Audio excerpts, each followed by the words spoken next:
Dear student, hope you are well by the grace of Almighty in this pandemic situation. Today, I'd like to talk about your agricultural studies book, chapter 5, agricultural production.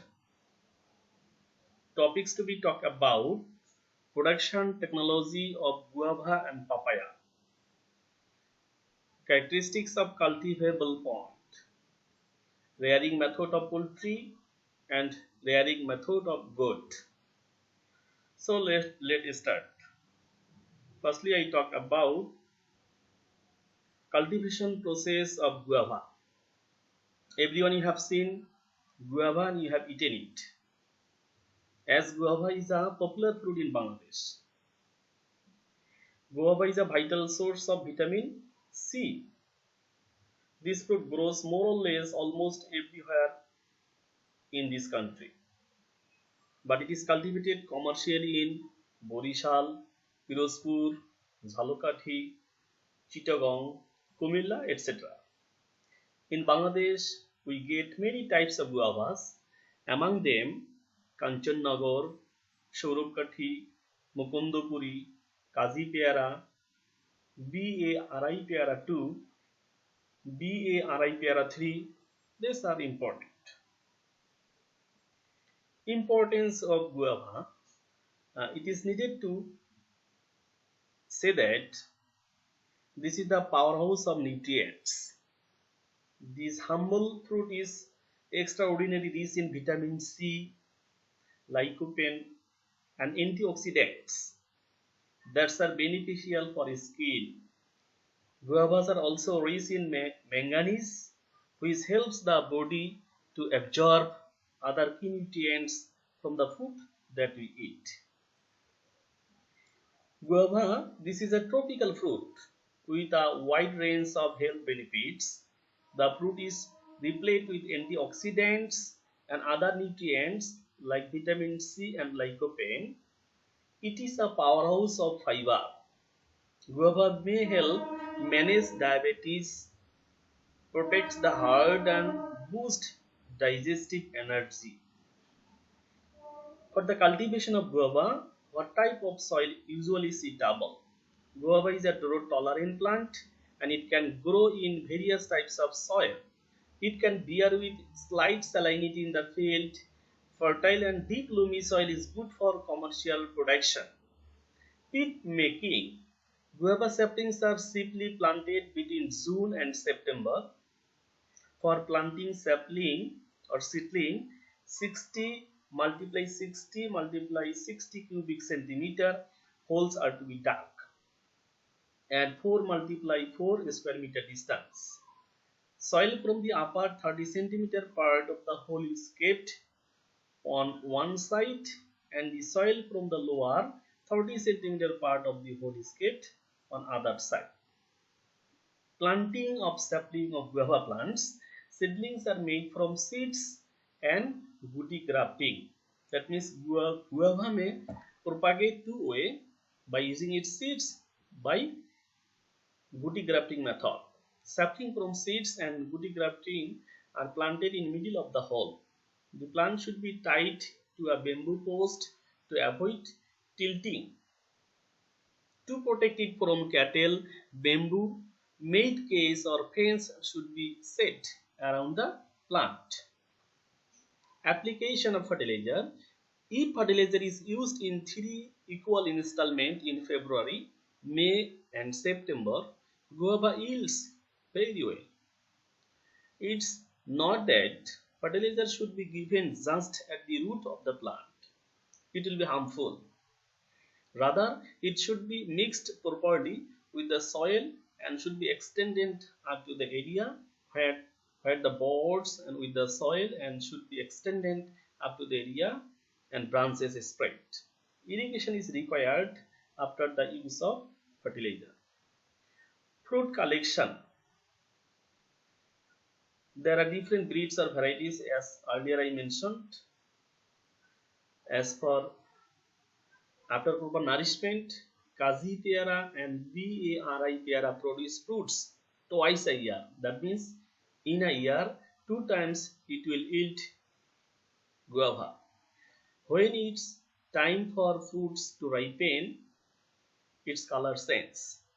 That means its green color gradually turns to yellowish green color. The food production varies depending on the age and species. That means depending on the age of the guava plant and depending on the breeds or varieties or species, the yield or production may varies.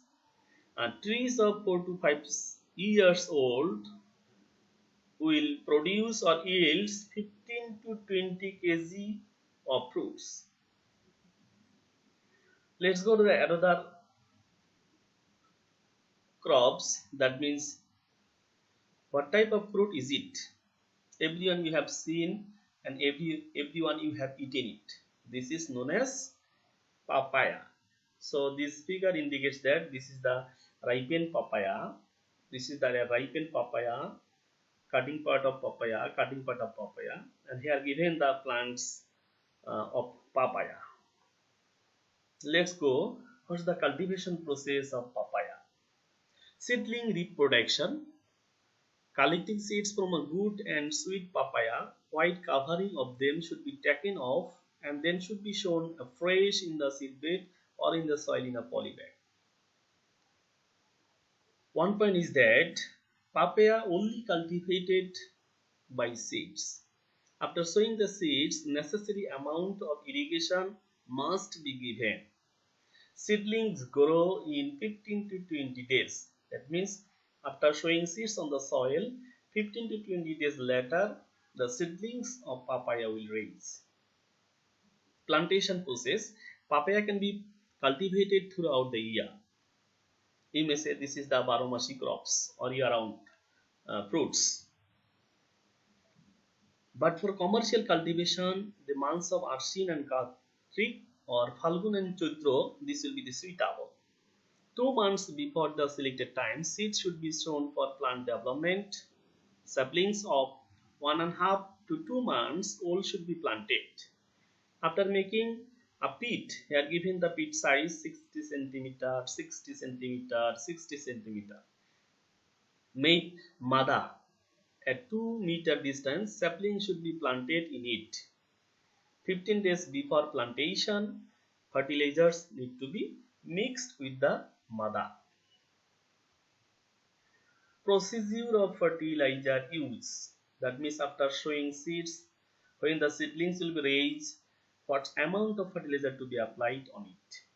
500 gram Tipol superphosphate, 250 gram gypsum, 25 gram borax, 20 gram zinc sulfate, 15 kg organic or compost. This is the organic fertilizer. This mada must be mixed properly with the soil. After plantation, when new leaves sprout, urea and muriate of potash 50 gram each must be used after every 1 month. The amount is made double when the tree blossom stage. Even 1 month before the plucking of last fruit, MOP and urea fertilizer should be used. Papaya, it may be used as a ripen stage or ripen condition, or it may be eaten as a fresh or raw or green condition.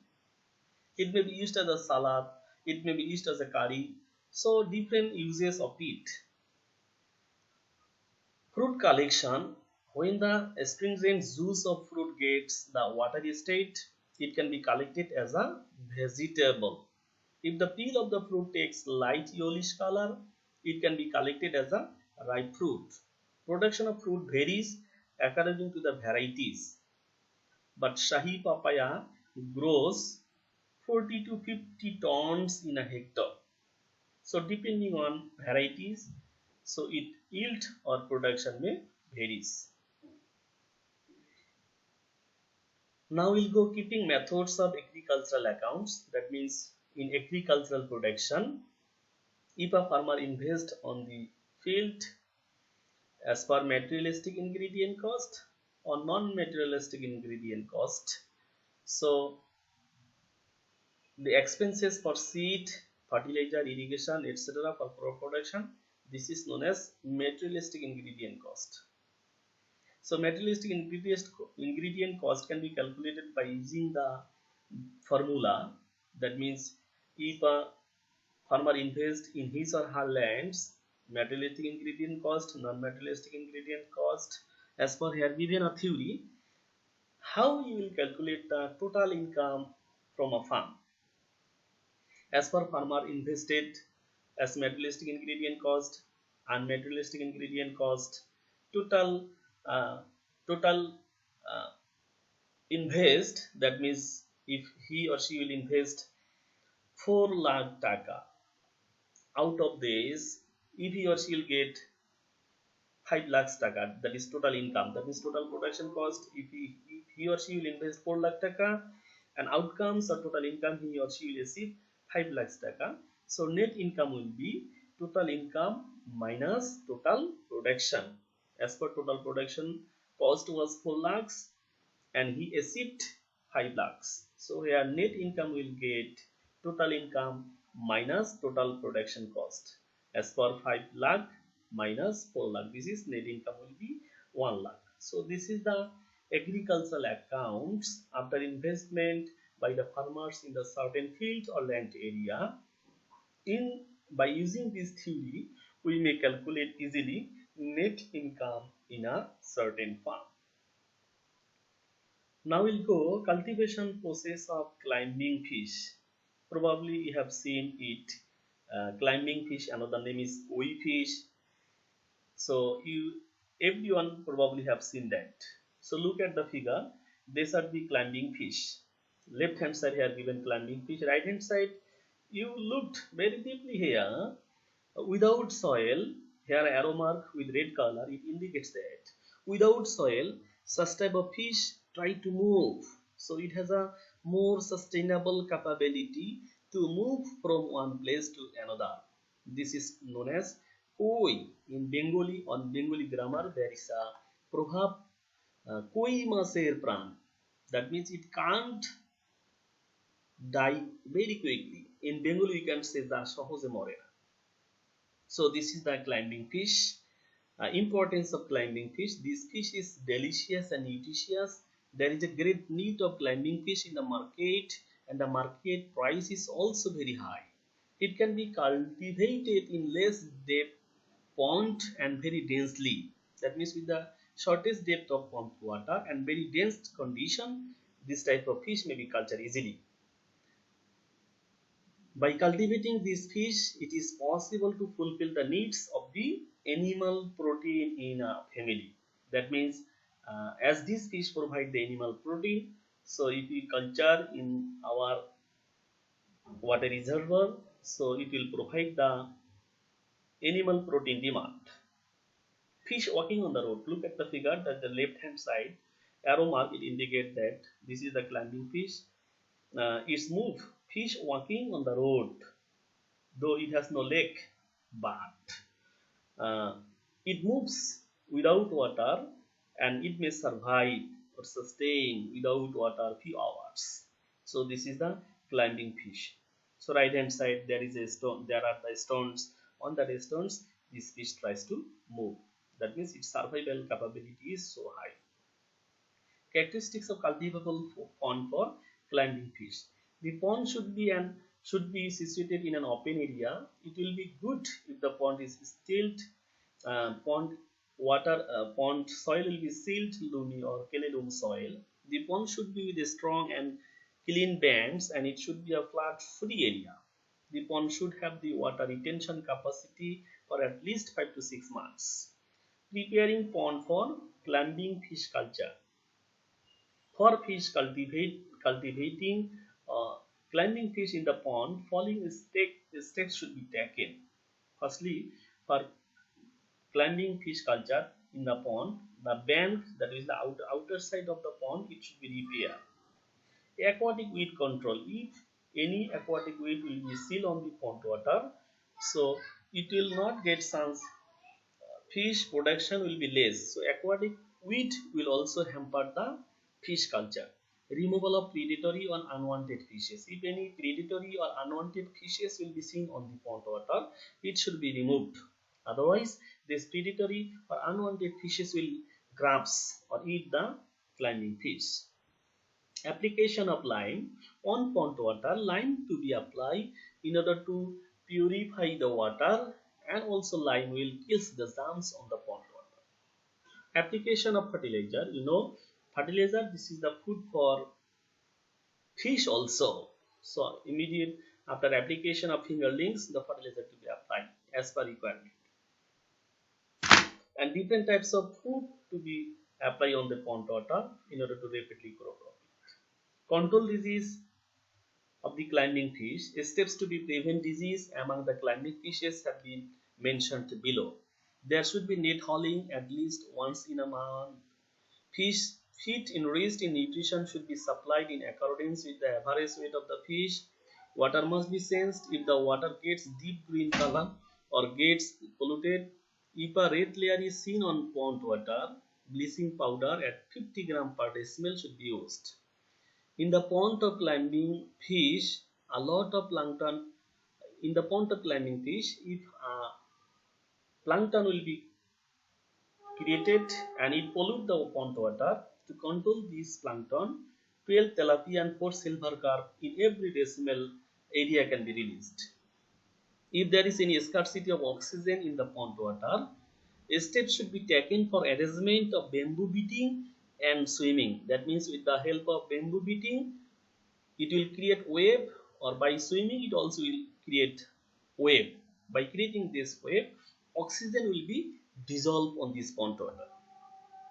To prevent disease, 0.5 to 1 kg lime or 200 to 250 gram zeolites for each decimal of pond water to be applied on the winter season. Besides, 250 grams salt per decimal can be used in every 2 months.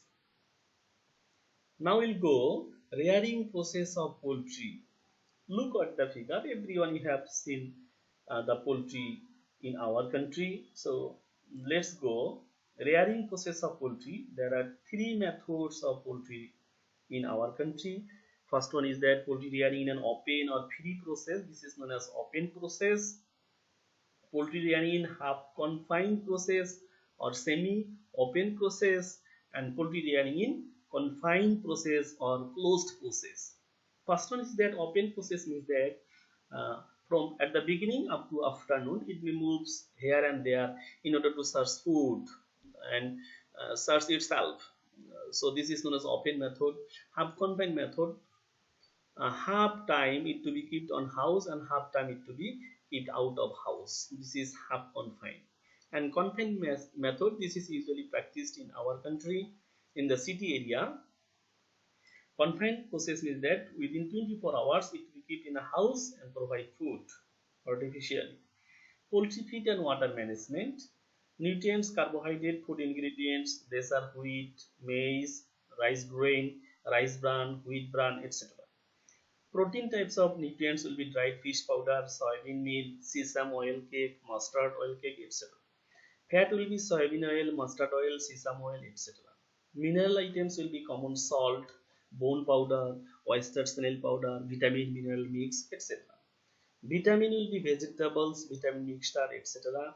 And water, this is the pure drinking water, and this may be the well water or natural sources of water. Management of poultry disease. If a poultry will be sick disease, it to be managed properly. A sick chicken gets separated from the flock. Doses sitting on the ground, food or water intake decrease or stops, feather of the chicken look messy, abnormal defecation. Different types of disease may be seen on the poultry as per viral disease. It will be ranichet, gambro, bird flu, etc. Bacterial disease will be fowl cholera, fowl typhoid, coluram, tuberculosis, etc.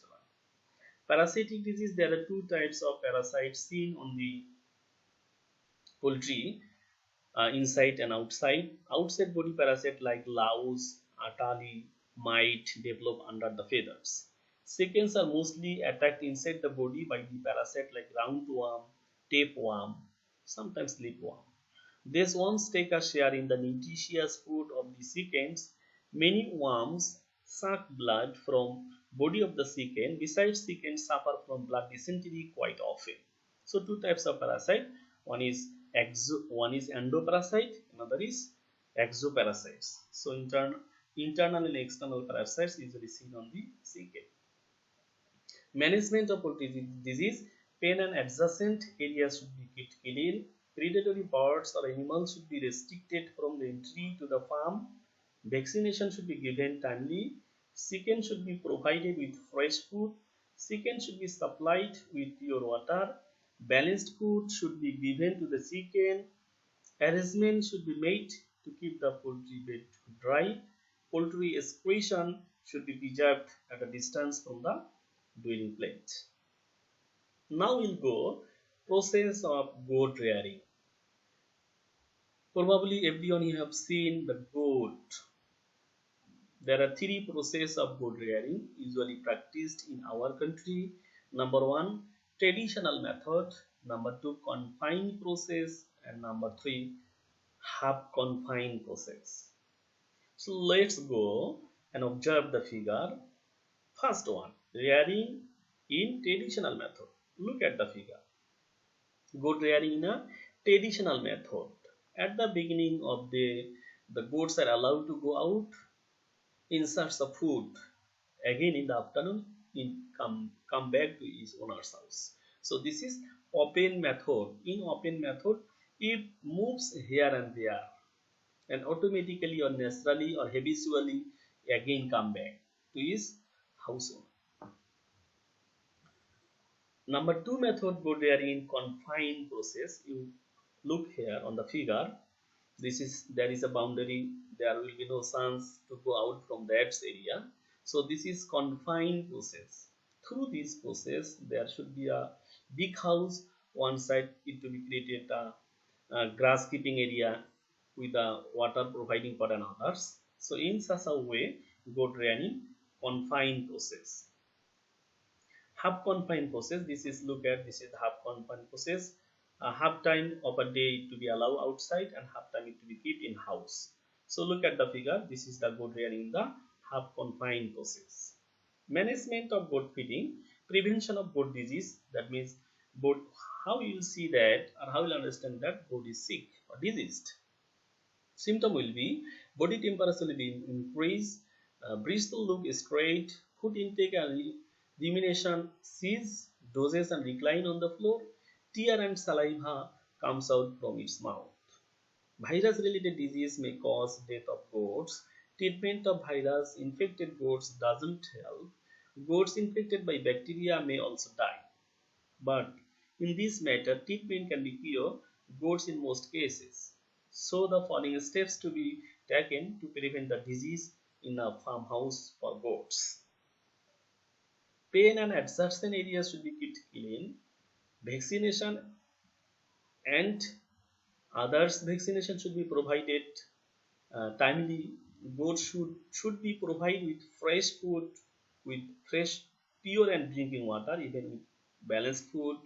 Arrangement should be made to keep the floor of the goat house dry. Goat excretion should be preserved at a distance from farm, because this will be created bad smell. So excretion or excrete of it to be separated from the dwelling house. So thank you very much.